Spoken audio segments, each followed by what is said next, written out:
Scotland and Fiji this weekend, folks, from Murraryfield. Second game of test match action following the All Blacks and England. One major difference between this game and the All Blacks England game is neither of these sides have a full complement of players available due to this match falling outside of the test window. So if you're looking to see Finn Russell, Blake Kinghorn, Josua Tuisova, Semi Radradra, none of those guys will be taking the field. This is very much a largely Glasgow, Edinburgh up against Fiji and Drua. So it is almost something of a Super Rugby against URC clash between these two sides. That being said, it's still sold out. It's still a test match. It should still be a pretty entertaining game. There's been the return of some players for both sides. Remember, it's Scotland, who are ranked 7 in the world, up against Fiji, who are ranked 9th. So there's not that much between the sides in terms of the world rankings. Bit of a test of depth, but yeah, we'll go through them. Some predictions, stats. You guys can let us know your thoughts on how it is going to go. For Scotland, the front row of Schoolman, Ashman, and Xander Fagerson is pretty familiar. Xander, I don't think, toured the Americas. There were a number of guys who rested in the kind of mid-year period, but Xander is back and will be looking to dominate up front. Gilchrist and Cummings is also pretty familiar second row, and I believe Gilchrist is also in the camp of guys who didn't go to the Americas. And then Matt Fagerson, Rory Darge, and Jack Dempsey seems to be Gregor's preferred back row at the moment. I'm happy that Matt Fagerson gets a start because he sometimes kind of floats between, is he a number 8, is he a number 6, is he on the bench? But he's getting a start, which is pleasing him with Dempsey in the kind of big ball-carrying attacking form that he's in. He's largely going to start most of the games for Scotland at the minute. Rory Darge, kind of tackle machine, is there at number 7, so that kind of role suits him down to the ground. He will likely top the defensive numbers for the Scots, but he's not captain anymore because that goes to Sione Tuipulotu. 9 and 10, Ali Price and Adam Hastings. As I mentioned, there's no Finn Russell, but Hastings is obviously a pretty seasoned campaigner. Injuries have kind of affected the amount of Scotland caps he's been able to accumulate in recent times, but it's a good chance for him. And Ali Price seems to have also recaptured a little bit of previous form, which is pleasing because it's a lot of good 9s in Scotland, and he's been one of those guys that you felt like was sometimes there a little bit on reputation rather than form, but pleasing to say the form is there at the minute. The form is there more than nobody than Sione Tuipulotu. Sione Tuipulotu is in world-class form. He has just been amazing for both club and country. I don't know for how long. Has it been the last 12 months or is it a bit longer? He's been incredible. He has that kind of telepathic relationship with Hugh Jones. They know what they're going to do. He sets up guys. He takes the ball to the line. He's got an unbelievable ability to just put guys through a gap. He's able to bust tackles. He's got a bit of gas. He is a very, very good player and expect him to go the full 80. He captains the side. Hugh Jones, as I mentioned, is alongside him. In the midfield, Darcy Graham's return to Scottish starting colours is a pleasing one because he's another one who's missed out in recent times. Well, there's no Kyle Steyn. He's missed the squad with injury, which is unfortunate because between Steyn, Duan van der Merwe and Graham, you got some pretty good attacking-minded wingers, but Darcy Graham loves to bust a tackle, and he is there on the right. Duan van der Merwe is on the left, and then Kyle Rowe, who's just quietly been in pretty exciting form at fullback for the Scots as well. Dylan Richardson, I think, is the only guy outside of Edinburgh and Glasgow ranks who's the replacement hooker. He is obviously still playing in the URC with the Sharks. Rory Sutherland, Darcy Ray has a return to Scottish colours after a kind of very long absence. Max Williamson, Gregor Brown, and then 3 backs with Jamie Dobby, who's able to cover the outside backs as well as number 9, plus Tom Jordan, who got a recent call-up and has also been another one that's kind of rewarded for some good URC form. Very attacking-minded player. And Stafford McDowell, who in a lot of other teams would probably be starting, but this is a Scottish side with Tuipulotu and Jones in the midfield, so minutes are kind of harder to come by. When you look at the Scottish stats, man, there's so many pleasing ones. You look at the clean break numbers, they're good. You look at the defenders beaten numbers, they're incredible. They bust a lot of tackles. You look at the offloads, they're a team that likes to chuck the ball around. They are genuinely a very, very fun team to watch. And like one that doesn't get talked about as much as they don't concede that many tries. Like I think only Wales of all teams, I say that with all due respect, Welsh fans, but your team's not been in the best form.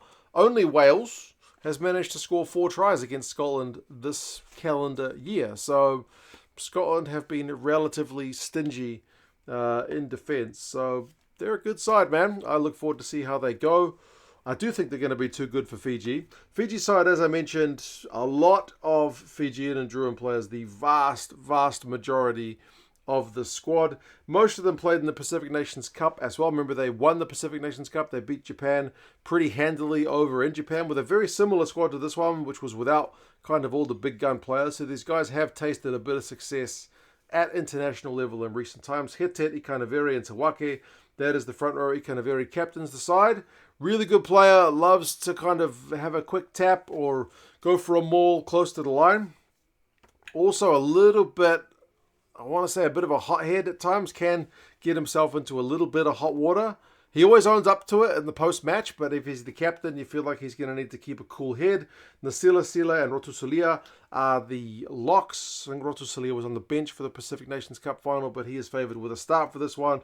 Darren Alangi, who is a very mobile guy around the park, is at 6. Salawa is at 7. And Thanakai Vato, I think, was in the flanks in the Pacific Nations Cup final, shifts to number 8 for this one. So yeah, it's a really mobile Fijian and Drua back row, and they were really effective at poaching Japanese ball at the breakdown, so it's an area that the Scots will need to be careful lest they get punished. Lomani and Munst is the 9-10 combo. That's been a preferred combo for a while, but Munst is another one of those guys who missed so long with injury. He's only really just gotten himself back into that Fijian and Drua kind of spot as their starting 10, but he's Mr. Consistent, really good head about him, and he's able to kind of set up these excitement machine players that he's got around him.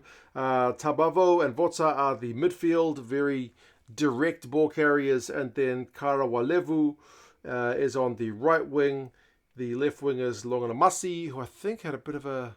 Is he the one who had a bit of a sparkling run from the bench for the for the Fijians in the Pacific Nations Cup? And then Ravula is that kind of second playmaker at 15. You've got Ravula and Muntz, who are both good 10s in their own right, so McBurn basically just plays them both. They can both take the ball to the line and control the ball well with that kind of playmaking skill set they've got.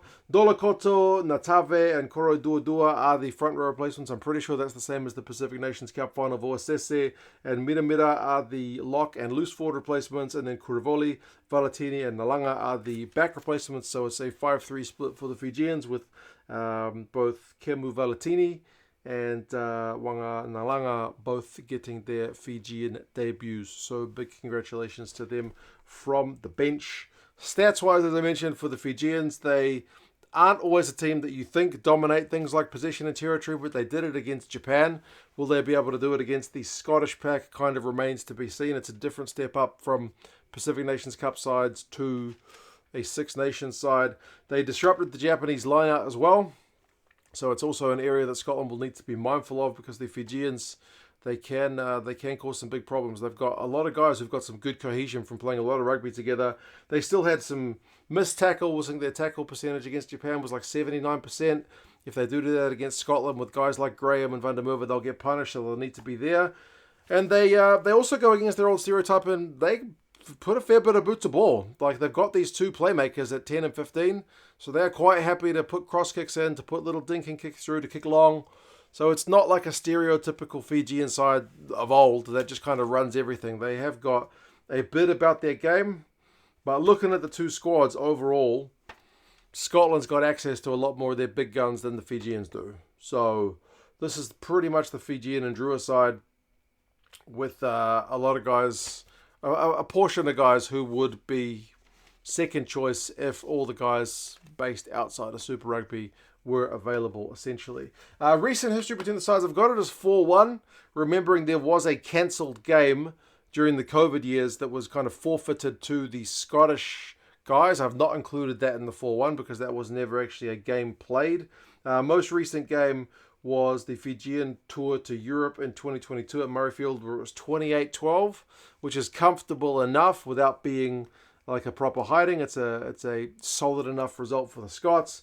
2018, it's 54-17 to the Scots. That one was a bit of a hiding, and then you look back further, you're looking back to like 2009. There is one Fijian victory in that mix. That was in Suva That was when Scotland went down to Fiji and lost 27-22. So it has been a while. It's 2017 since the Fijians have tasted any victory over the Scots. And that was not at Murraryfield, which will be in front of all those tens of thousands of fans. A very much different kettle of fish. So disregarding the abandoned match, of the matches that were played in the last 5, the average score is 33-18. So you feel like the scoreline this weekend could be something similar to that. The bookies are saying Scotland by 20, which is, yeah, it's a pretty comfortable enough one. 5:40 is the kickoff time, which is 6:40 a.m. for those of us here in NZ. It'll be basically on the back of the All Blacks game against England, but I think you'll have to make a choice as to whether you watch this one or you watch the All Blacks 15 take on Munster. I'm probably leaning the way of the test match because it's a test match. I think 5:40 a.m. for you guys in Fiji, if I'm not mistaken. So perhaps an early wake up for you folks. Craig Evans, the Welshman, is the ref. Fingers crossed he has a good game. But yeah, outside the test window, but still a bunch of talent on display from these two sides. Who do you reckon is going to edge it? Is it the Scots, and by how much? Can you see Fiji potentially causing an upset? Let us know your thoughts, folks. Subscribe to the channel if you haven't done so already. I would greatly appreciate it. Spread the rugby word throughout the lands. You guys take care, and I'll talk to you guys again soon. See you later.